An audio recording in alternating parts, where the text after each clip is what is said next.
Hello everyone, welcome back to our channel Pooja Jana sisters 8686. అందరూ ఎలా ఉన్నారు? బాగున్నారా? నేనైతే చాలా చాలా బాగున్నాను. మీరు కూడా బాగుండాలని కోరుకుంటున్నాను. ఈరోజు ఈ వీడియోలో మిల్ మేకర్తో ఫ్రైడ్ రైస్ ఎలా చేయొచ్చు, చాలా ఈజీగా ఇంట్లోనే ఉండే వాటితోటే చాలా టేస్ట్గా ఈజీగా అయితే చేసేసుకోవచ్చు. లాస్ట్ వరకు స్కిప్ చేయకుండా చూడండి. ముందైతే మన వీడియోకి లైక్ చేయండి ప్లీజ్, సపోర్ట్ చేయండి, సబ్స్క్రైబ్ చేయండి. ఇక్కడ నేను ఒక గ్లాసు రైస్ అయితే తీసుకుంటున్నాను. బాస్మతి రైసే తీసుకున్నాను. మీరు కావాలంటే నార్మల్ రైస్ కూడా తీసుకోవచ్చు. ఒక గ్లాస్ అయితే రైస్ తీసుకొని చక్కగా వాటర్ పోసేసుకొని వాష్ చేసుకొని పక్కన పెట్టేసుకోండి. ఇవి నానబెట్టడం లేదు, డైరెక్ట్గా రైస్ అయితే కడిగి పక్కన పెట్టేశాను. ఇప్పుడు పొయ్యి మీద గిన్నె పెట్టి గిన్నె కింద మంట పెట్టి వాటర్ పోసి బాగా బాయిల్ అవనివ్వండి. బాయిల్ అయిన తర్వాత వాటరు దాంట్లోనే కొంచెం ఆయిల్ వేసుకోండి. ముందుగా అయితే మనం రైస్ బాయిల్ చేసుకొని పక్కన పెట్టుకుందాము. రైస్ అయితే డైరెక్ట్గా దీంట్లోనే వేసేసాను. ఆయిల్ వేయటం వల్ల రైస్ మనకి సపరేట్గా ఒకదానికొకటి స్టిక్ అవ్వకుండా బాయిల్ అవుతుంది. అందుకని ఆయిల్ వేసాను. ఇక్కడైతే రైస్ బాయిల్ అయిపోతుంది. ఇది బాయిల్ అయ్యేలోపే పక్కన ఇంకొక బౌల్లో వాటర్ తీసుకొని బాయిల్ చేసుకోండి. బాయిల్ చేసుకున్న తర్వాత ఆఫ్ చేసి ఆ వేడి వాటర్లోనే ఇట్లా సోయా స్టిక్స్ తీసుకోండి. ఒక బౌల్ కానీ హాఫ్ బౌల్ కానీ తీసుకొని ఆ వేడి వాటర్లో ఒక 10 మినిట్స్ కానీ 5 మినిట్స్ కానీ డిప్ చేసి ఇట్లా కలబెడుతూ ఉంటే బబుల్స్ లాగా ఫామ్ అయిపోతాయి, బాగా ఉబ్బిపోతాయి అన్నమాట. ఇవి ఒక 5 మినిట్స్ పక్కన పెట్టేసుకోండి. ఇక్కడ రైస్ చూసారా, పక్కన రైస్ కూడా బాయిల్ అయిపోయింది. ఇప్పుడు ఈ వాటర్ తీసుకొని చూడండి, ఇక్కడ ఉడికిందో లేదో నేను చూపిస్తున్నాను. రైస్ అయితే ఉడికిపోయింది. ఈ వాటర్ తీసుకొని ఒక బౌల్లో అయితే సపరేట్గా పక్కన పెట్టేసుకున్నాను. ఇప్పుడు మిల్ మేకర్ కూడా కరెక్ట్గా ఉబ్బిపోయినాయి మనకి. చూడండి, ఇవి గట్టిగా పిండేసుకొని, మరీ గట్టిగా పిండొద్దు, మొత్తం స్మాష్ అయిపోతాయి. కొంచెం మీరు పిండే విధంగా అలా చేసుకొని ఆ బౌల్లో అయితే వేసేసుకోండి. ఈ మిల్ మేకరు మనం ప్రిపేర్ చేసుకుందాము. ఇవన్నీ చక్కగా పిండేసుకొని ఒక బౌల్లో అయితే వేసేసుకుందాము. చూసారా, చక్కగా అయితే ఇవి మెత్తగా అయిపోయినాయి. దీంట్లోనే మనం ఇప్పుడు 2 టేబుల్ స్పూను కార్న్ఫ్లోర్ వేసాను. ఓ 2 టేబుల్ స్పూను. ఈ కార్న్ఫ్లోర్ ఎందుకు అంటే, ఏవైనా మసాలాలు కానీ మనం వేసినవన్నీ ఈ మిల్ మేకర్కి స్టిక్ అవటానికి. ఒక 2 టేబుల్ స్పూను క్రిస్పీదనం కోసం బియ్యం పిండి వేసాను. ఒక టేబుల్ స్పూను కారం, మీరు స్పైసీకి తగ్గట్టు వేసుకోండి కారం కూడా. దీంట్లోనే సాల్టు, ధనియా పౌడరు ఒక హాఫ్ టేబుల్ స్పూన్ అయితే వేసాను. అల్లం వెల్లుల్లి పేస్టు, మీకు గరం మసాలా ఉన్నా కానీ గరం మసాలా కూడా వేసుకోవచ్చు. అల్లం వెల్లుల్లి పేస్టు ఒక టేబుల్ స్పూన్ అయితే వేసాను. ముందే వాటర్ పోయొద్దు, వాటర్ పోయకుండా మొత్తం కలిసేటట్టుగా ఒకసారి కలుపుకోండి. దీంట్లోనే నేను కొంచెం ఫుడ్ కలర్ అయితే వేసాను. ఫుడ్ కలరు ఆప్షనల్ మాత్రమే. అంటే మనకి పిల్లలకి బయట దొరికే విధంగా కలర్ఫుల్గా ఉండాలి అనుకుంటే పిల్లలకి, అందుకని కొంచెం ఫుడ్ కలర్ అయితే వేసాను. తర్వాత కొంచెం కొంచెంగా వాటర్ పోసుకుంటూ కలపెట్టేసుకోండి. చూసారా, ఫుడ్ కలర్ వేయటం వల్ల కొంచెం కలర్ అయితే వచ్చింది. ఇది మీ ఆప్షనల్, నచ్చితే వేసుకోండి, లేకుంటే లేదు.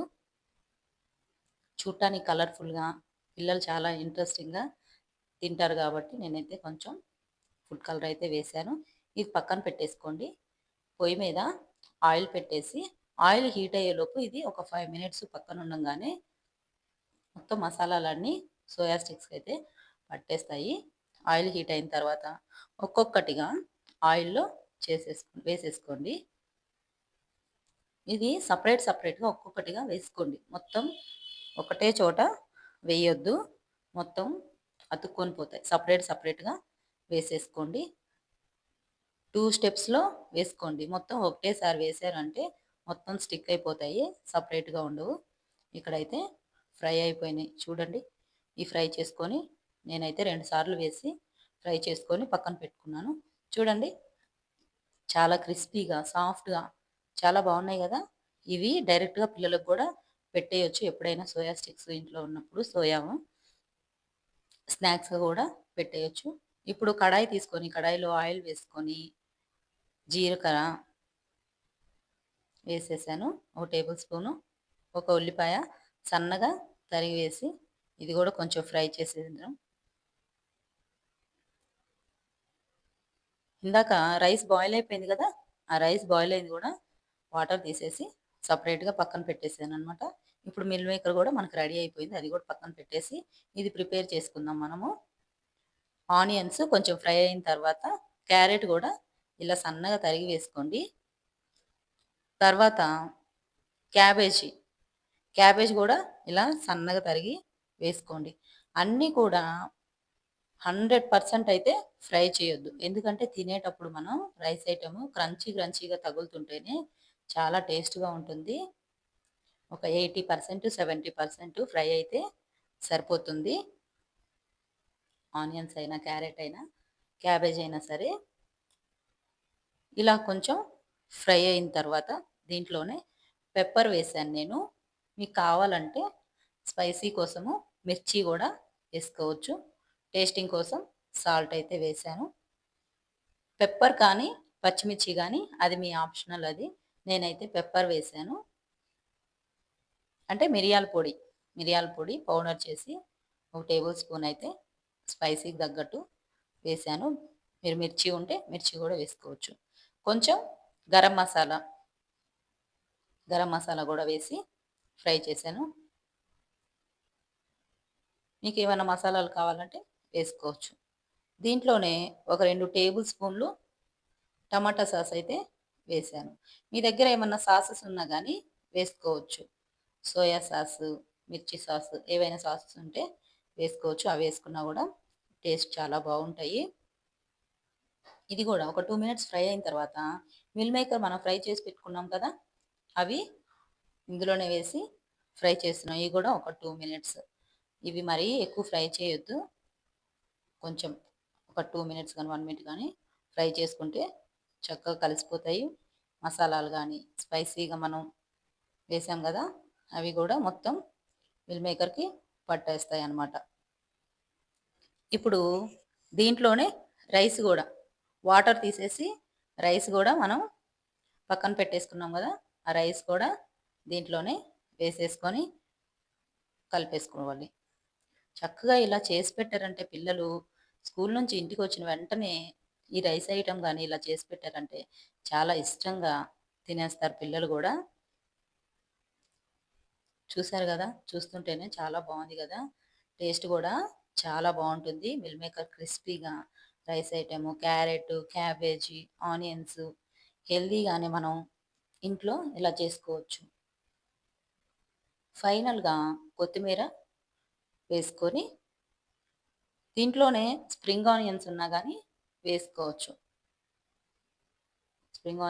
స్ప్రింగ్ ఆనియన్స్ కూడా చాలా టేస్ట్ అయితే బాగుంటాయి. ఫైనల్గా అయితే కొత్తిమీర వేసి కలిపెట్టేసుకున్నాను. చాలా వేడిగా పిల్లలకి స్కూల్ నుంచి ఇంటికి వచ్చినమ్మటే తిన్నారు అంటే చాలా ఇష్టంగా తింటారు. అచ్చం బయట దొరికేటట్టుగానే మనం ఈజీగా ఇంట్లో ఉన్న వాటితోనే చేసేసుకోవచ్చు.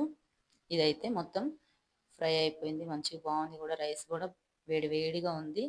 ఇందులోనే ప్లేట్లోనే సర్వ్ చేసేస్తున్నాను. చాలా బాగుంది కదా, చూడటానికి కానీ తినేటప్పుడు కూడా చాలా టేస్ట్ అయితే చాలా బాగుంటుంది. చేసి పెట్టండి ఇంట్లో ఉన్న వాటితోటి. ఈజీగా ఇలా చేసి పెట్టారంటే పిల్లలైనా సరే పెద్దలైనా సరే చాలా ఇష్టంగా అయితే తినేస్తారు. ట్రై చేయండి మీరు కూడా. ట్రై చేస్తేనే కదా మనకి ఏవైనా సరే కుదురుతాయి కూడా, చాలా ఇష్టంగా తింటారు పిల్లలైనా పెద్దలైనా. చూసారు కదా, నచ్చిందా? నచ్చితే లైక్ చేయండి ప్లీజ్, సపోర్ట్ చేయండి. మిల్ మేకర్ ఫ్రైడ్ రైస్ అయితే ప్రిపేర్ అయిపోయింది. లైక్ చేయండి, సబ్స్క్రైబ్ చేయండి. సబ్స్క్రైబ్ మర్చిపోవద్దు. Thanks for watching. మరో వీడియో అయితే మీ ముందుకైతే వస్తాను. సపోర్ట్ మీ. Thank you. బాయ్.